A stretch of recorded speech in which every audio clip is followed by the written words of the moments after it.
Veliko stvari, dragi moji, se dogaja pod krinko dobrega, pod krinko pomoči, pod krinko reševanja, pod krinko varnosti našemu prebivalstvu, našim ljudem, ki strogo zaupajo in poslancem in vsem, ki tako lepe besede, tople, skrbne, ne vem, kako bi še to imenoval, ne. Zdaj smo se to že naučili, navadili, kako so nas hoteli skozi viruse v bistvu vse pozdraviti z masko, a ne. Maska je bila najboljše zdravilo, če si imel masko, si bil ta prav, ne, zdrav in vesel. Ampak stvari so veliko globlje. No, jaz sem pripravil danes za vas predstavitev knjige, ki smo jo v društvu, evo, to je knjiga, Eho projekt, ne. Poglejte, bom dal takole, da boste videli. Slovenija, testni poligon, EU. Knjigica ima 57 strani in teh 57 strani obsega 50 dokumentov Evropske unije plus dokumenti naše države, civilne zaščite, vojske, skratka vsega. To je razmetan, veste, tako da normalen človek tega ne more opaziti. Ko vidiš en dokument se ti zdi v redu, ko vidiš drugega tudi, ampak ko vse skupaj povežeš, dobiš pa strahoto, grozo, plačano strukturo, ki jo je treba sestaviti. To je projekt Eho. Pravzaprav gre za nedovoljen eksperiment na slovenskem prebivalstvu. Tako da pozdravljam še enkrat vse, ki ste se zdaj prijavili. Govorimo o projektu Eho, o nedovoljenem eksperimentu na prebivalstvu Republike Slovenije, ki pa poteka, veste, od časa od 1. avgusta, ali to 25, 36 mesecev, to je 3 leta. 26, 27, 28, no. Evo tako, toliko da boste vedeli. In če ste, samo moment, tle, če ste spremljali kaj novice, gre za projekt Slovenija kot testni poligon. In če ste poslušali kaj večerne novice, potem je zdaj čas, da se premaknemo v drugo, to našo še bolj hudo srhljivko, poleg etike, v tem nocojšnjem večeru, še v ta Eho, v ta odmev. Ne vem, včeraj zvečer, ko so bile novice, sem malo pokukal, o čem se pogovarjajo, in veste kaj, njim sploh ni pomembno, da glasov še ni. Poslancem zdajle, ki so izvoljeni v parlament, njim sploh ni pomembno, kako in kaj, vsi samo navijajo 46 glasov. Ni pomembno, da uradno to ni urejeno, da poštni glasovi šele prihajajo. Kje bojo to razglasili, tudi ne vem, ker uradni list je ukinjen, ampak o tem malo kasneje. No, če ste včeraj ali pa zadnje dni poslušali te večerne novice, če jih spremljate, ste verjetno opazili določen ton, ki skozi govori in opozarja: pripravite se, močno se pripravite, ker prihaja negotovost. V 2 ali 3 mesecih, je rečeno, nas čaka velika kriza. In to oni 3 mesece naprej povedo, da nas čaka velika kriza. Kako? A ti ljudje gledajo v magic kuglo, v neko čarobno prihodnost? V kaj gledajo ti ljudje? Da znajo tako natančno napovedati, kaj se bo dogajalo čez 2 ali čez 3 mesece. Ko človek o tem malo razmišlja, se vidi, da je vse planirano, načrtovano, do zadnje črke na papirju. In veste kaj? Zdaj Slovenijo, vse nas, brez izjeme, pripravljajo na nekaj velikega. In zdaj je na nas, da se vprašamo, je ta kriza res naraven pojav? To je prvo vprašanje. Ali je to res, o čem govorijo, naraven pojav? Ta veter, ki je bil, ta dež, ki se pojavlja, potem vse o tem govorijo, ker tehnologija je danes taka, da se vse to umetno da pripraviti. Torej, ali je ta kriza, o kateri govorijo, res umeten pojav? In zakaj? Gre za naključje? Ali pa je to odmev nečesa, kar je bilo že dolgo nazaj načrtovano? Danes bomo govorili o tem projektu EHO, o tem projektu EHO. Veste, marsikdo reče, ta je pa teoretik zarote. Ne, človek, ki danes bere dokumentacijo in komentira takšno dokumentacijo, v bistvu kritično gleda na stvari, ker vidi, da je vse nastavljeno, da je vse naprej povedano, da je vse naprej pripravljeno. In zdaj take ljudi, ki to počnemo, so zdaj spravili ven nek inštitut, kjer pravi, kdor kritizira uradne izjave, je ruski vohun. To se pravi, zdaj, kdorkoli bo kritiziral uradno zgodbo, uradna poročila, uraden dokument, je takoj nasprotnik države in ruski vohun. Glejte, to ni teorija zarote. To bo trajalo od 1. oktobra, že v teku, točno 2025 in se bo končalo 30. septembra 2028. To je 36-mesečni eksperiment na vseh nas, na živih ljudeh. In uganite, kdo so te poskusne miške? Ja, mi, vsi Slovenci, vsa Slovenija. In to še ni najhujše, celo načrtno je izbrana kot testni poligon za celotno Evropsko unijo. Prav ste slišali, na glas sem povedal. Veste, če vam tako povem iz oči v oči, pravijo, da je tišina zlato. Ampak v primeru tega projekta EHO je tišina vredna točno 6 milijonov evrov evropskih sredstev. Poskrbite, da vaš glas ne bo na prodaj, da vaše odločitve ne bodo z lahkoto sprejete, ko bo se nekaj govorilo na TV, pa ko bodo ti poslanci, ki smo jih zdaj recimo postavljali nam pogoje in nas bodo reševali in varovali in nas preko telefonov pošiljali iz domov in bodo delali ne vem kaj vse še imajo v projektih.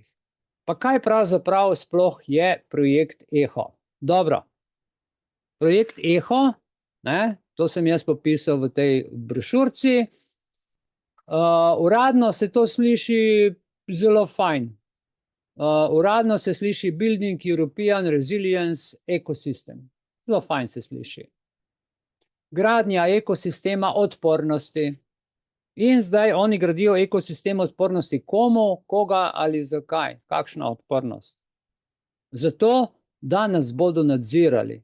Sliši se, kot da bodo skrbeli za nas o poplavah, potresih, močnem vetru, ne vem kakšni vročini, vremenskih razmerah. Ampak, če odprete to knjigo, ki jo je pripravil Mihael Belis, boste videli povsem drugo sliko. Torej, EHO je operativni eksperiment nedovoljene narave. Zakaj nedovoljene? Nas, državljane, nihče ni vprašal za privolitev.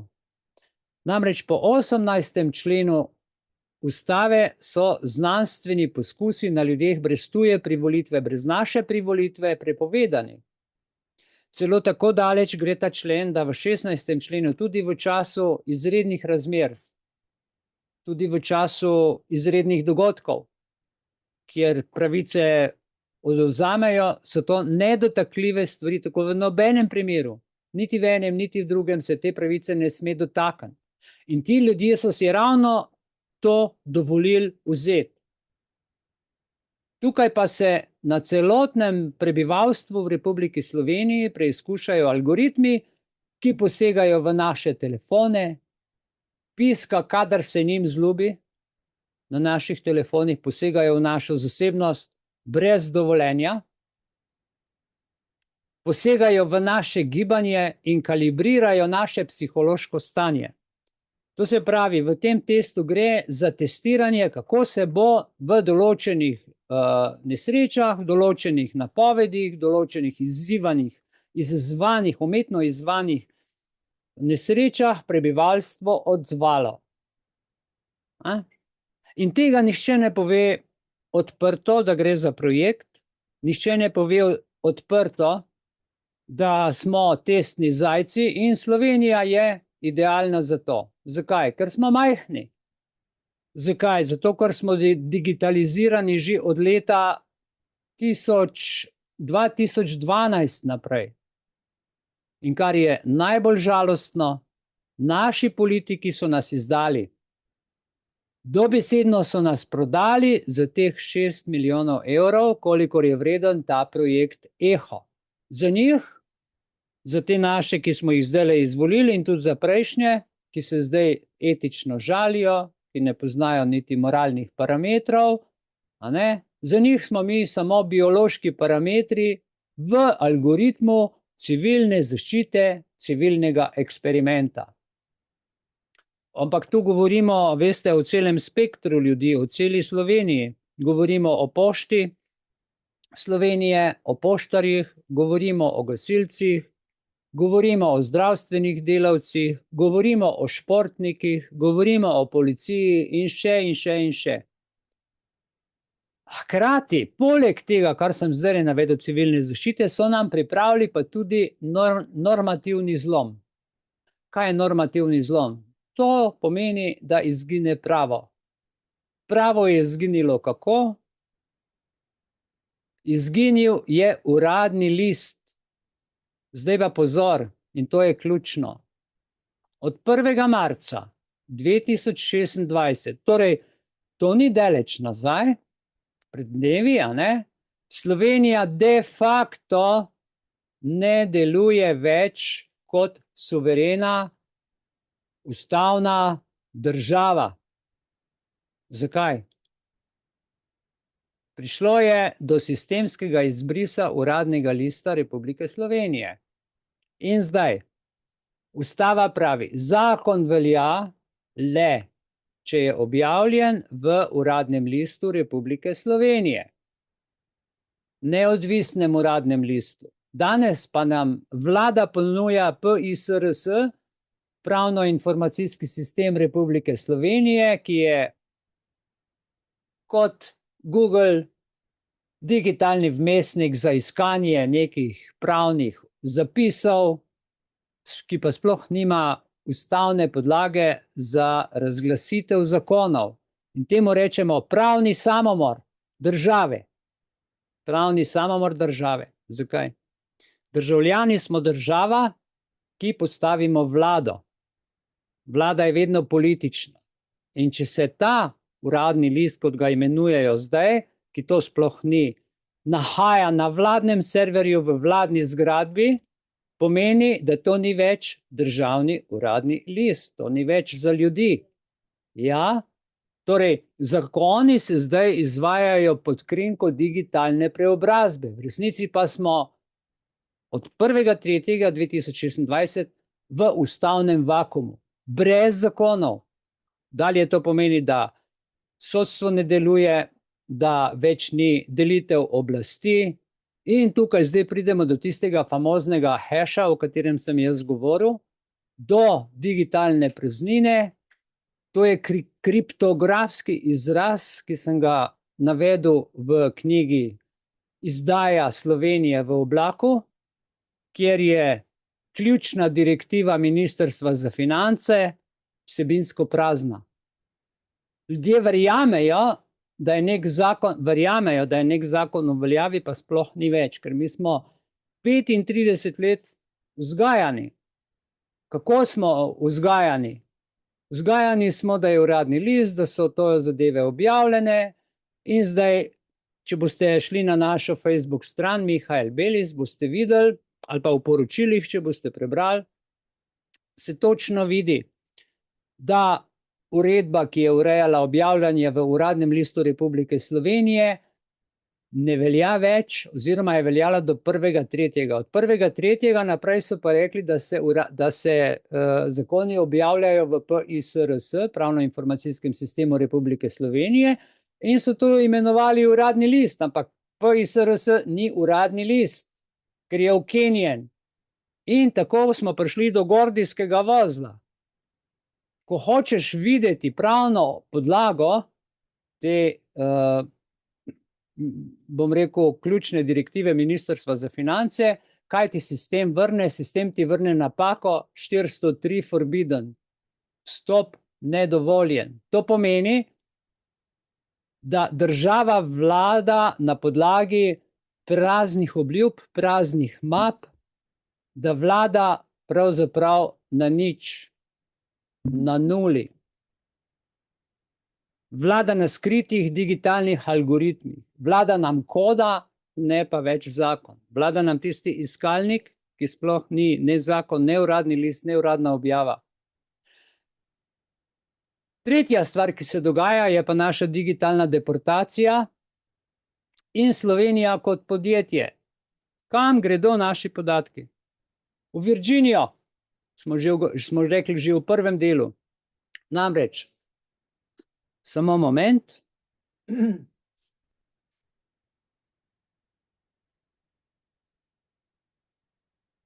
Namreč, ko odprete spletno stran, recimo, policije, spletno stran Fursa ali pa tudi ustavnega sodišča, se javi napaka. Forenzična analiza kaže, da se vsi naši, se pravi moji, tvoji, kdorkoli se na katerokoli spletno stran prijavi, neprekinjeno odlivajo v ZDA ob vsakem kliku. Vsi smo profilirani. In zdaj ti podatki padajo avtomatično kam? Če grejo v Ameriko pod jurisdikcijo zakona FISA 702. Kaj pa je FISA 702? Torej, FISA 702 je ameriški zakon, ki dovoljuje, da vse te velike firme, kot so Apple, Google, potem Amazon, da morajo vse podatke dati CIA, potem pa vsem tem agencijam, ki to raziskujejo in na nas delajo v bistvu profiliranje. In v tem projektu, ko naši podatki grejo zdravstveni, osebni, taki in drugačni,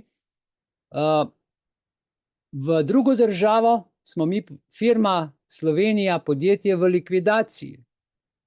Kaj to dalje pomeni? To pomeni, da nima več nobeno sodišče, noben policist, noben uradnik več pristojnosti sploh obravnavati nas z imenom, priimkom, ker niso lastniki. Ali pa recimo Dars na cesti prebere tablico, gre najprej v Ameriko in kaj se potem zgodi?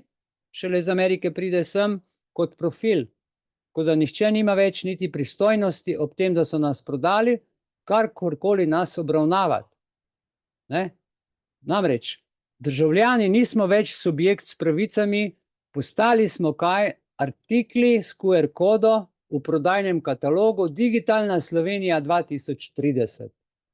Če smem temu tako reči ali tako imenovati. Morda ste sami že tudi opazili, kako se vse storitve spreminjajo. Vse storitve na spletu se spreminjajo. Tudi gasilci, gledajte, 43.868 gasilcev. Veste, je zdaj zavarovanih kje? Ne pri ZZZS, ne skrbi za to država, ampak pri zasebni zavarovalnici ARAG. Slišali ste za ARAG, veste, da je to neka fake pravna varnost, za katero plačuješ 10 evrov na mesec in si rečeš, ok, fino, jaz to plačujem 10 evrov na mesec, to je čudovito, zdaj pa če me policist ustavi, ali pa če imam sodišče, ali pa če karkoli do česa pride, zdaj sem jaz pod okriljem ARAG-a in oni me bojo seveda zavarovali. Ne bodo vas, gledajte, to je za zasebna zavarovalnica, pravna zavarovalnica, ki ne varuje nikoga. Pobirajo po, ne vem, včasih je bila 10 evrov tista rumena kartica njihova. To so pravniki, ki so se spomnili, da služijo na strahu ljudi.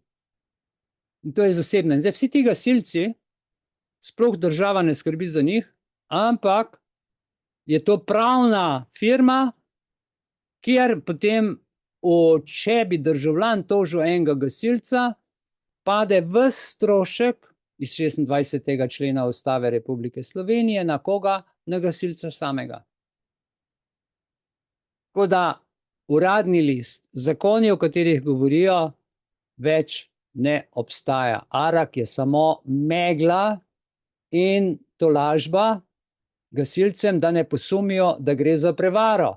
Namesto ustavnega varstva, poslušajte, država zdaj ponuja komercialno polico, pa to je privatizacija pravosodja. Dobesedno. Odgovornost in plačana kriza. Kaj je zdaj to? Kdo je pravzaprav pod vsem tem podpisan? Glavni arhitekt tega digitalnega dezerterstva je dr. Robert Golob. Izdal je našo državo, prodaja naše podatke, izdal je celotno civilno zaščito in vsi, ki sodelujete in boste ali nocoj ali kako drugače poslušali ta video, vedite, da je kompletna mreža ljudi od Denisa Čaleta iz ICS, Ivana Šmona iz Elektro Gorenjske, do županov naših mestnih občin, vsi so del tega konzorcija EHO projekta Izdaja Slovenija, ki preizkuša, kaj preizkuša, kako hitro se ljudje odzovemo na potisna sporočila in alarme, ki jih dobimo na telefon. Nedovoljeno, zasebno. Mi smo miške, testne miške. In ko danes poslušate o veliki krizi, ki prihaja čez 2 ali čez 3 mesece, in to že napovedujejo, kot da bi gledali na začetku, smo rekli, v zlato kroglo, vedeževalsko, pa vas vprašam, a ni to morda le naslednja faza projekta EHO?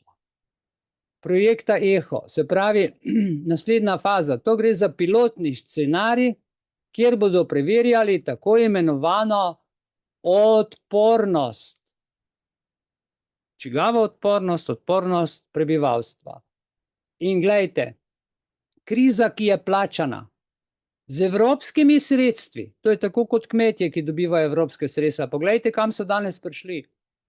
In kriza, ki je plačana, zato da bi se preverilo, kako daleč lahko grejo, kako daleč nas lahko potisnejo, kako daleč preizkušajo pri vzpostavitvi vladavine digitalne kode, je to nedopustno.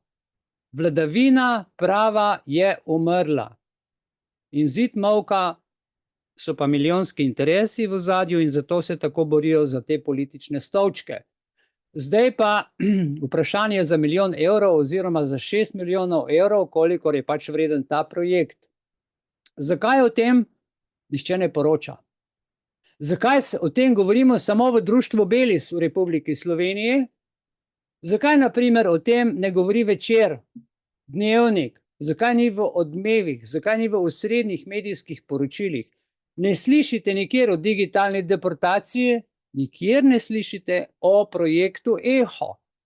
Ni, tudi za ime niste vedeli, dokler ga jaz nisem prinesel ven. Razlogi pa so 3 in so precej umazani. Umazani razlogi. Prvi razlog je sledi denarju. Poglejte, kdo financira sodobne medije? Država in veliki oglaševalci, se pravi SDH. Projekt EHO je projekt digitalne preobrazbe, ki ga financira zraven še Evropska komisija. A ste kdaj videli, da bi medij, ki prejme 1000 evrov za oglase o digitalni prihodnosti in evropskih skladov, pluval v lastno skledo? Ni takega medija. So pridni in oglašujejo samo to, kar se jim reče. Kritičnega novinarstva več ni, raziskovalnega novinarstva več ni, mediji so postali del tega front-end poročanja.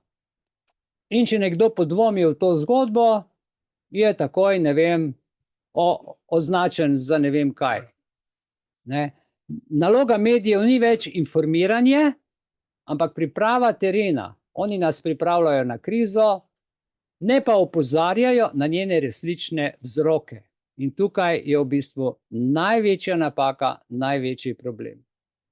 In moj zaključni poziv vam, potem pride pa Iviljana. Mediji ne molčijo zato, ne zato, ker ne bi vedeli, molčijo, ker so del istega laboratorija. Projekt Eho potrebuje mir, da lahko kalibrira svoje algoritme, miši v laboratoriju pa ne smejo vedeti, da so miši, ker bi to pokvarilo njihov eksperiment. Ampak mi smo danes ta zid molka prebili. Ko boste odšli od tod, ne gledajte več na novice kot na informacije, gledajte na nje kot na ukaze, ki so zapisane v kodi tega projekta.